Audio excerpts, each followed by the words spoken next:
right, here we are with an update. As you can see, we have got the center console out, got most of the bottom dash. I got to work on pulling the rest of the dash out, or the glove box over there.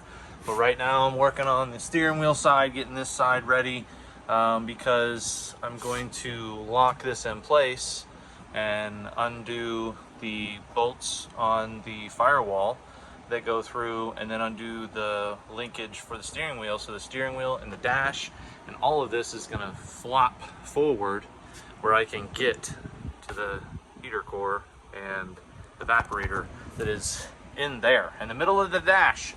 I mean, at least that's the plan. So I got more work to do here, and we do have to take some stuff apart under the dash, but there's the update so far.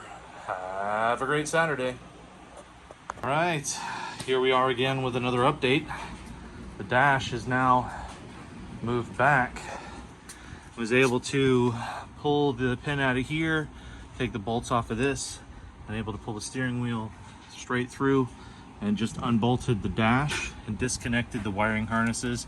Only nice thing about these cars is they kind of make it pretty easy.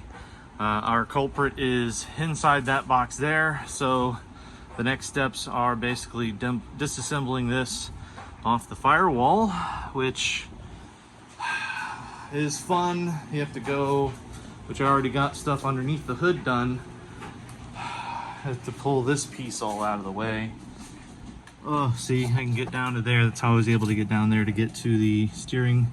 But right here is where we got to get to. We got to pull this here off, which kind of realizing now I've got to drain coolant as well, because the heater core is right there. And you can tell I've got cuts on my hands and on my arm already, so we're bleeding, so we know it's going to work out okay. Happy Saturday. Progress continues. Okay, update.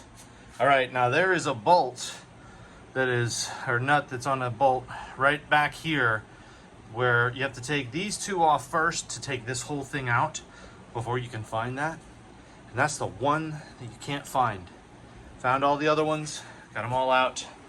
And as you can see, I do have all the AC stuff out now.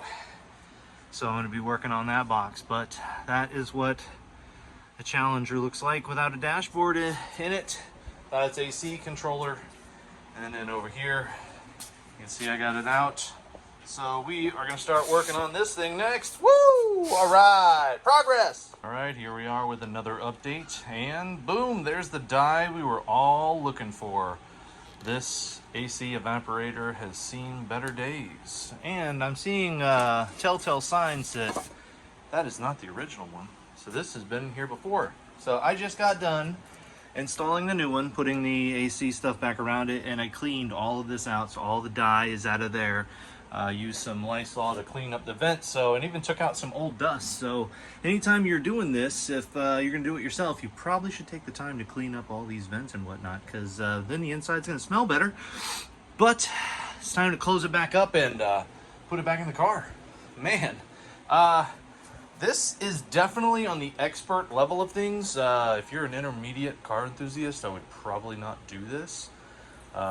Unless you really want to learn, because this has been very challenging, but we're gonna get it done.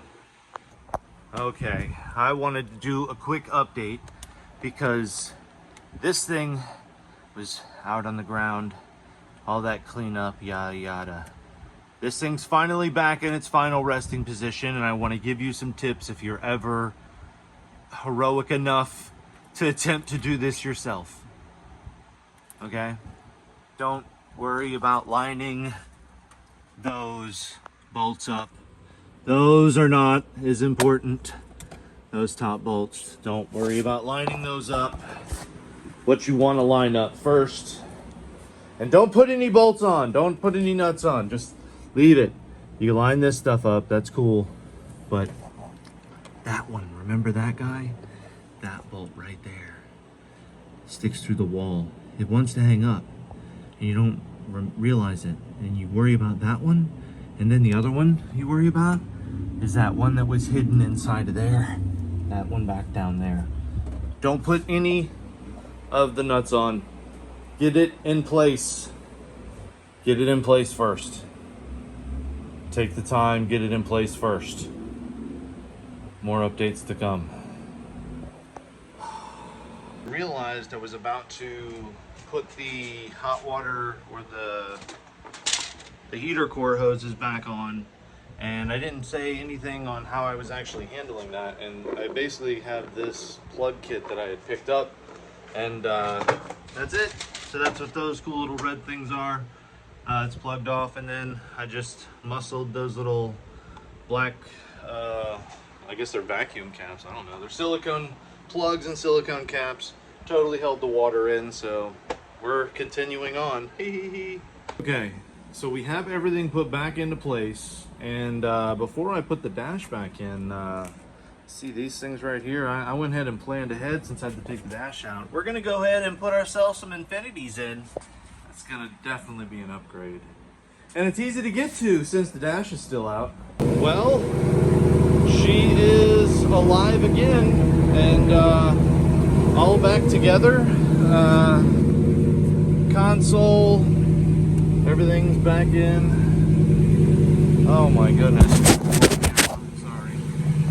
Everything is back in place. The car runs. It's fired right up, so I guess I got all the things plugged back in. I just noticed I'm at 50,000 miles on the odometer. Had to turn off the AC in the garage, but it's all back together. So off to get the AC recharged.